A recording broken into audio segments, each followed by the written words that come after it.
Salam yoldaşlar, hər birinizi salamlayıram. Buradan səsi artırın.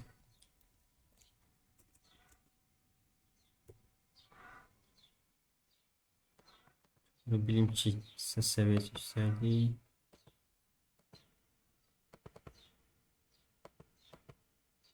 Yaxşı səs səviyyəsi. Deməli, bugünkü dərsimizdə artıq hardware mövzularını bitirmişik. Bundan sonra BIOS mövzusu olacaq. Ondan əvvəl dedim ki, artıq hardware mövzusu bitdikdən sonra biz hansı kompüteri, hansı kriteriyə görə seçməyimizi bir ədəd praktik eləyək. Həm də bunun üçün bir dənə video olsun. Təbii ki, biz kompüter aldıqda bizdə ən əsas bu kompüterin nə üçün istifadə olunacaq, bütçə nə qədərdir, kreditdir, nəqdi bunlar üzərində olacaq. Kreditdir, nəqdi hissəsini hələ qırağa qoysaq, yəni ki, həm notebook üzərindən bir tapazda baxaq, qiymət aralığı üzərində nə ala bilərik, nələrə diqqət etməliyik. Bunun üçün bir dənə video olacaq. Notebook üzərindən olacaq, tapazda axtararıq belə. Amma ki, çalışacağım ki, işlənmiş notebooklara üstünlük verək. Çünki bahalı aldıq, təzə aldıqda bir qiymət hardasa %60-%70% olur, baha olur. Ona görə heç olmasa işlənmiş olası təbii ki, az bütçə ilə daha yaxşı performans kriteriyaları həmişə var və həmişə də olacaq. Nə istədim mən yorum, nə də çox danışaq. Gələk buradan, gəlsəm buradan ümumi kriteriyə görə bölək. Desəm ki, bütçəmiz 500-800 arasıdır. İstifadə üçün nə olacaq? Sadə istifadə, ofis, donmasın, normal, ramı da olsun. Belə nəzərdə tuturuq. Yəni, burada yazsam, sadə üçün. Okay. Ondan sonra gəlsəm, biraz kriteriyanı qaldırsam, 1200 neredeyse lap sert yox. Bir normal bir şey istəyirsə, IT ilə virtual maşınlar qaldıracağım, ESR istifadə edəcəm deyirsə 1700 arasında bir şey axtaraq. IT istifadəsi və oyun. Bir də deyə bilərik ki, 1700-dən yuxarı segmentlər. Qiymətləri aldıq. Bu sadəcə ofis sadə istifadə üçün nəzərdə tutaq. 500-800 aralığında 1200-1700 IT-də DevOps və s. bir VM qaldırılmaq, praktik eləmək üçün. 1700 isə daha çox virtual maşın qaldırma, kiber təhlükəsizlikdə, Active Directory-də vCenter inteqrasiya edib məsələ təhlükəsizlik təmin etmək kimi üçün uyğun kriteriyalarda notebooklar axtaracaq. Gəl baxdaq 500-800 aralığından başlayaq. Gəlirəm buradan deməli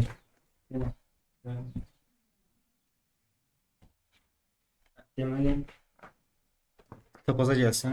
Tapazda axtaracaq yoldaşlar. Notebooklar yazaq. Deməli buradan notebooklar üzərində gəlsəm, qiymət aralığını qoyuram buradan.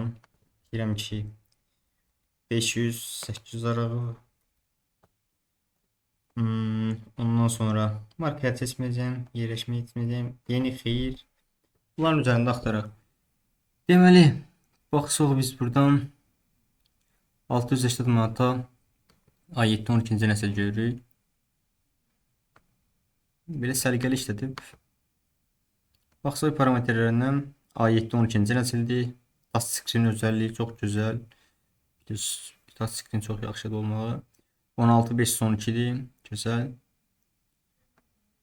16 GB RAM. Bu qiymətdə pis deyil. Bu qiymətdə bu alınır. Həqiqi alınır bu qiymətə. Baxaq buradan digər notebooklara biraz üst segmentlərə baxsaq görək. A7 11-ci nəsildir bu qiyməti. Burada nə deyir ki bizə? Görürəm ki A7 11-ci nəsildir qiymət. Bu biraz bax bu qiymətə o birisini almaq daha yaxşıdır. Qiymət almıram bunu.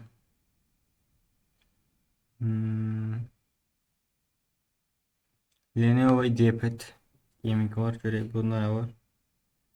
Görürəm ki Ryzen 5 5600H getməz. Qiymətə bahadır.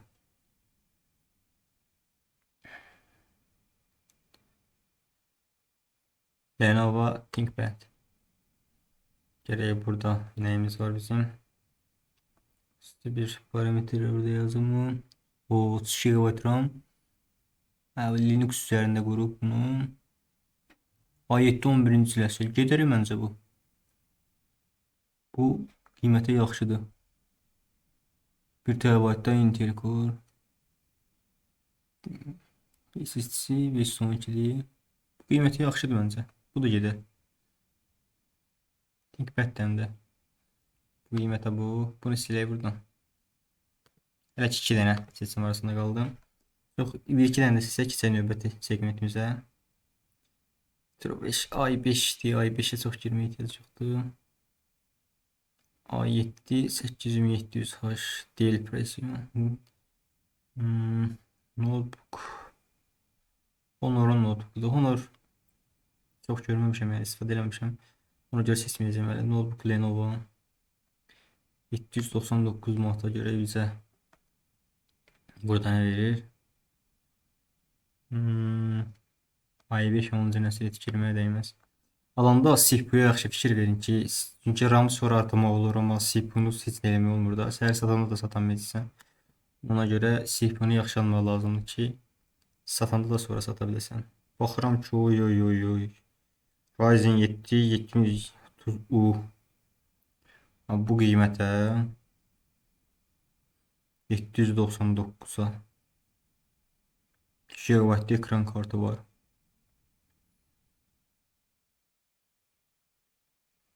Bu qiymətə bu.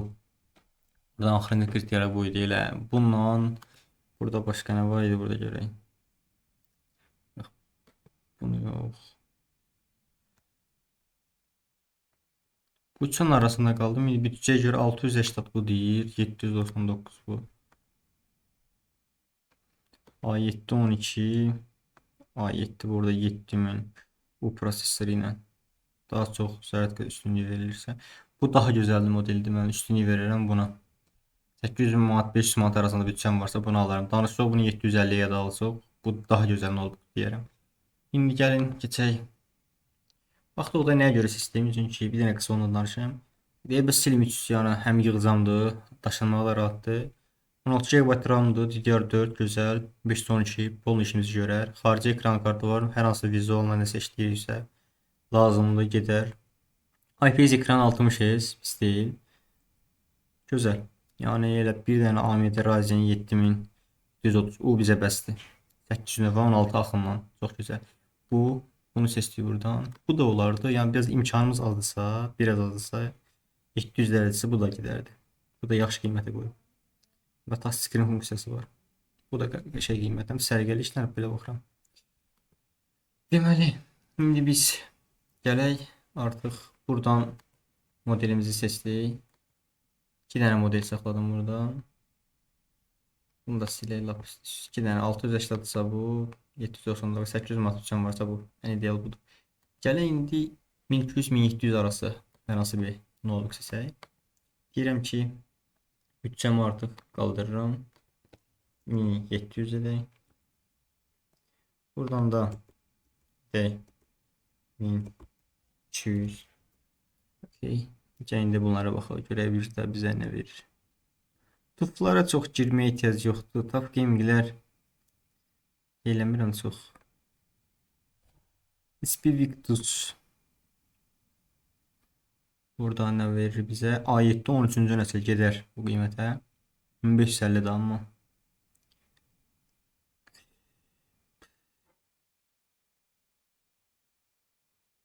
Nə elə saxlayaq? Tam o deyil. Bunları silin buradan.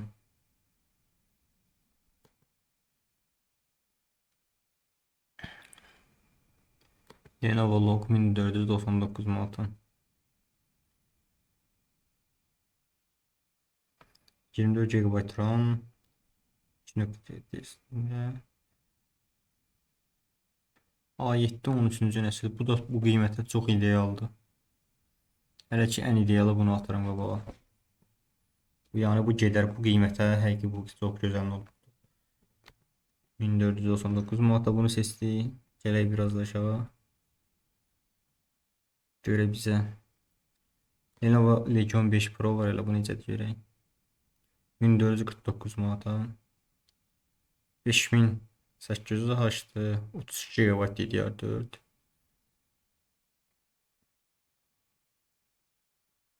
Bu prosta bu çox ölüm bir şeydir. Videoda bunu video sevənlər üçün bunu saxlayıram. Bunu da seçə bilər yəni. Biraz bütçə aşağıdsa Legion 5 Pro gedər. Düzdür, CPU-su biraz aşağıdır. Amma yenə də pis deyil. Tufların, top gaminglərin A-larına heç 1 qram girmir, olsa deyirəm. 1 qram ora girmir. A seriyasinə girmir, problemdir. Oy oy oy oy oy. Zephyrus Xeon 5900 HS. Gözəl, RAM azdır. Sonra bizə xərc çıxardacaq. Bunun qiymətinin üstünə də 350 gəlir. CPU-su çox gözəldir. Bunların nəyi pis Zephyrusların? RAM-lar anaplatya lehimlənmiş kimi gəlir. Çıxartmaq olmur. Burası pisdir. Bəzi modellərdə. Yığcamlıq üçün onu məcburdular eləməyə. RAM-ı ya da ediblər anaplatya. Problem biraz. Gələk burada biraz Top Gaming-dən adı, A-lar etkiləməyə dəyməz.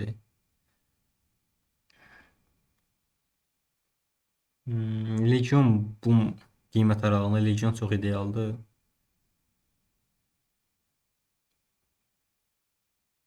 Bunun qiymət neçə verir?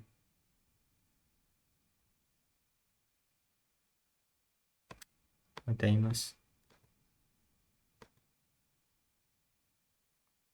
Baxsaq buradan yoldaşlar, deməli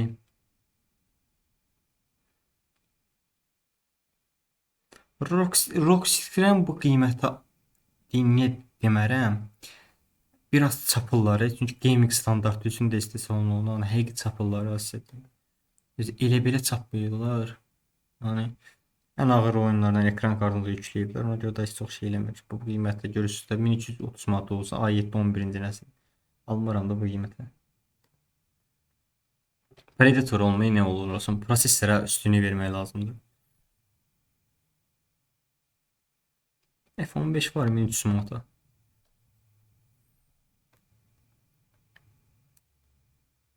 Konkret yazmayıb da burada. Nə prosesörü var? Lenovo Legion 5 Pro.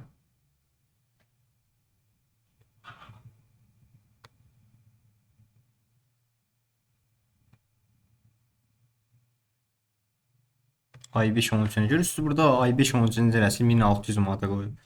Mənim maraqlı deyil bu hansı markadır, nə deyil. Amma mən burada i5 12 HX da olsa işim yoxdur. i5 12-ci nəsildə buna çox girmir. Nə qədər ekran kartı yaxşı olsa, axırda CPU-ya çox fikir verməlisiniz. Yəni alanda da çox oyun fokuslu alınmır da, çünki bu dərslərə baxırsınız çox oyun üzərində getməyin də mənası yoxdur. Burada bizim dildən də desəm, dil belə deyim ki, ekran yadları yaxşı olur. Belə video adı var, amma o da tam deyil o qədər. Keyfiyyət uzun ömrü çox yaxşı deyil, amma biraz qiymətlərini CPU-lar aşağı olur. i5 13-cü nəsil 1500 manata. Niyə Asus ROG Strix olsun da? Nə də markadır, daha keyfiyyətlidir, amma yenə deyim, CPU-su aşağıdırsa çox girmir daşın altına. Səhər sata da meclis olar.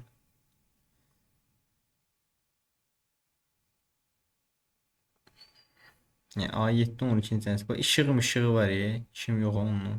İşığı da altdan qap kimi deyir. İşığa aldanıb şey eləmir.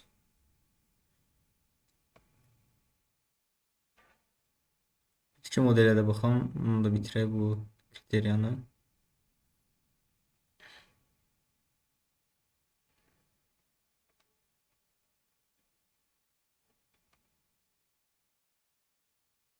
ROG Strix 1500 manata görə nə ROG Strix?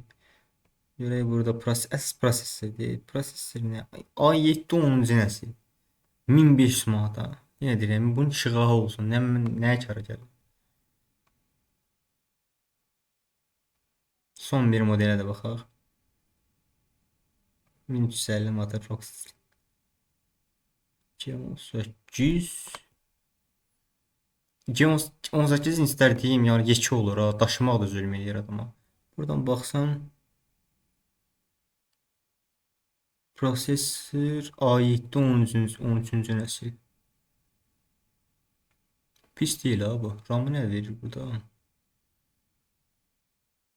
16'da. RAM da artırıb yad eləsəm çəkəcək də bu. Bu da gedər 1550 manat. A7 13-cü nəsildir çünki. Burası 18 inçdir. Öz şəklində qoymayı fikir veriyoruz. Çekim qoyub ekranın buradan şəklini qoyub fikir veriyoruz. Yani bunu belə çəkib qoya bilərdilər də. Uzağa son bir modelde axtarsaq. Elə bununla da bitdi. Elə bu qədər. Görək buradan hansı modeli seçdik biz. Bu saxlayaq buradan. Bax bu 1550 manata. Bunu bir dənə silək buradan. Bunu da götürək. Buna da ehtiyac yoxdur. Bu da i5 13-cü nəsil. Buna da ehtiyac yoxdur. i5 12-ci nəsil ehtiyac yoxdur. Buna da ehtiyac yoxdur. Nədir bu? Lenovo'da. A7 11-ci nəsil ehtiyac yoxdur buna.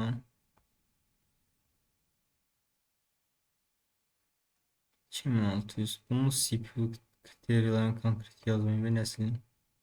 Bu da hiç o değil. Zephyrus'un CPU'su yaxşıdır. Problem nədir? Bu modeller biraz problemlidir. Çox altına girmirsin. 1650 manata qoysa da biraz problemli model. Bu qiymətə 1450 manat, tanrısam 1400 manat olsun. Bu qiymətə bu yaxşıdır. 1400 manat 32 GB RAM, Ryzen 7 5800H. Bunu saxlayaq. Bir də bunu. Bax indi desəm indi hansı? Mən buradan bunu seçərəm. Ən ideal yəni kompüter budur burada. Həqiqi baxırsan A7 13-cü nəsildir. 24 GB RAM var, gözəl. 1 TB M.2 SSD, çox gözəl. 4050. Bu qiymətdə 1490 manat mən bunu alaram. Birbaşa gedib bunu alaram. Çox da səliqəli işlənir. Bu kriterdə 1450 manat. 1450'ye ala bilsəm çox ideal olur bu qiymətə. Bunu da tapdıq yoldaşlar. Sonda indi 1700 Plus'a baxa görə bunun üst segmentdə biz artıq minimal alacağımız A7 13-cü nəsil olmalıdır. Minimal A7 13 olmalıdır. Əsasən də fokusumuz i9 Ryzen 9 üzərində getməlidir. Gələk buradan qiymət aralığını dəyişdirək. Buradan eləyək 2500. Təbii ki işləmişlərə baxırıq yoldaşlar yəni. Gedib elə baxmırıq. 1700 2500 arasında başlayaq. ROG Series A7 4060 baxa görək bu modeldə nə verir. 2100 manata, 2100 manata girmərəm bu daşın altına. 2100 manata həqiqi bu daşın altına girmərəm. MSI Reader. Işıqlı, gözəl. A7 13-cü nəsil dəyməz o qiymətə. Şək işığı olsun, mənə işıq şərə gəlmir axı bir yerdən sonra. Bizə i9 Ryzen 9 lazımdır. A7 13-cü nəsil getməz.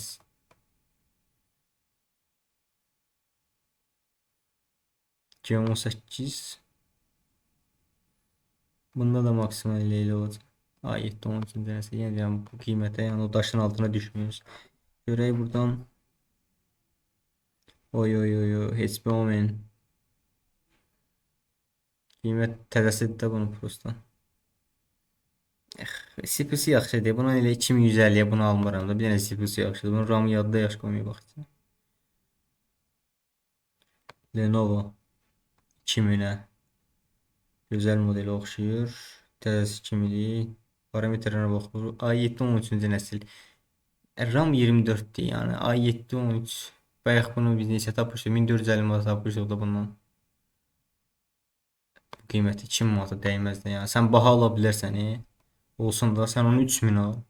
Sən o öləndən sonra satından sonra sənin aldığın qiymət 2000 maraqlı deyil. Ryzen 7 baha bu qiymət. Bu kriterlərdə tapmaq həqiqi zülmdür. Nəyə görə zülmdür? Çünki burada fikirləri bunlara. Burada A7 14-cü nəsildir. 32 GB RAM 1950 manata. Belə pis getməz bu. Bu gedər. Bunlar silək. Bunu saxlayaq. Həm də 1950 manata. Çox da belə şey dəyişməyib, amma daha yaxşıdır da bu. 1950 manata birini tapdıq. Notebook MSI Titan. Belə ekranlı tipli olanlar getməz. Bizə heç olmasa Helios Neo 16. Buna bax hələ. A7 13-cü nəsil olmasın da. Oy oy oy oy oy oy oy oy oy. Hocam özüdür. Bu qiyməti özüdür.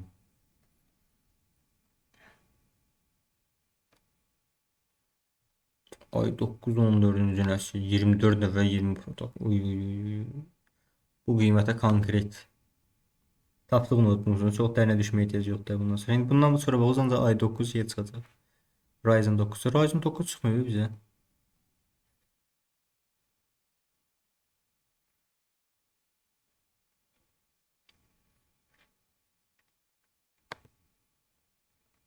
Və 2000 manata nə qoyub?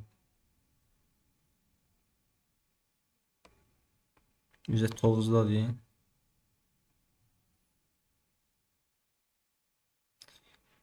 Rockstick'in Scar 17 bir vaxtların hamının xəyalı olan notebook. Amma i9 12'də yoxsa bildin mi 5000 manat olub Sanastik'dən. Ryzen 9 5009 HX. Yax. Yəni day sənin devrin bağlanıb biraz. Bu qiymətə daha yaxşısını ala bilərəm. Sən olsun sata da bilmirsən bunu alacağam. Axırıncı sahibi olmasan da satsan bunu 800-9 min manat satacaqsan. Belə. Ona görə çox dərinə düşmədiyim yoldaşlar. Bunu da sileyim buradan. Ona dəyməz. Da axırıncı kriterimiz idi. Deməli 2100 manata alacağımız nömrə i9 14 HX bu qiymətə problem yoxdursa, yəni bunda gedib baxmaq lazımdır təbii ki. Dükan verirsə məncə garantiya ilə verər. 17 gün istifadə olunub. Təbii ki, bu istifadə olunub yazır ha. Bunun təbii ki, bu məlumat harada saxlanılır? SSD üzərində. SSD-nin dəyişi 0 SSD qoyunu olacaq. 3 gün istifadə olunub. Onu demək deyil, onun olub 3 gün istifadə olunub. Çox ideal notebookdur, yəni. O deyə alana da xeyir versin. Bunu hələ 2050-yə də alsan çox normal bir şeydir. Bundan çox şey eləmək olar. Bu da ümumi notebook alma kriterlərinə baxdı yoldaşlar. Yəni bu qiyməti i9 14000 HX 24 növ 32 protokol çox. Yəni qalxanda yenə 32 qalxır threadlərlə. Bundan 32 RAM-la da DevOps-la məşğul olacaqsansa, bunun rahat işi görərsən. Çox gözəl, yəni test boxunda reklam olmaz, ümumi baxacağım da sadəcə. Oldu yoldaşlar. Bu da network seçmə kriterlərindən danışdıq. Alanda əsas üstünlük verəcəyimiz CPU-dur. Çünki bir şey alanda onu satmaqda fikirləşirik. Deyə bilərik ki, mən satmayacağam, ya danışa bilərsiniz. Amma birdən də işdir. Ehtiyat üzərində saxlayırıq. Amma ki, CPU-su nə qədər yaxşı olsa, o qədər yaxşıdır ki, notebook üzərindən biz CPU-nu dəyişmək olmur. Yəni, orası pisdir. RAM da 32-dir. RAM qiymətləri nəzərə alsaq elə 32 GB RAM olsan indi bir 400 manat tutar. Yəni elə bunun 16 GB RAM olsaydı bu qiymətə almazdım. 32 GB alırım. Belə yoldaşlar, bu dəstədə notebook seçmə kriteriyalarına baxdıq. İndi sizi çox uzatmayım. Növbəti dərsdə görüşənə qədər Allah'a emanet olun.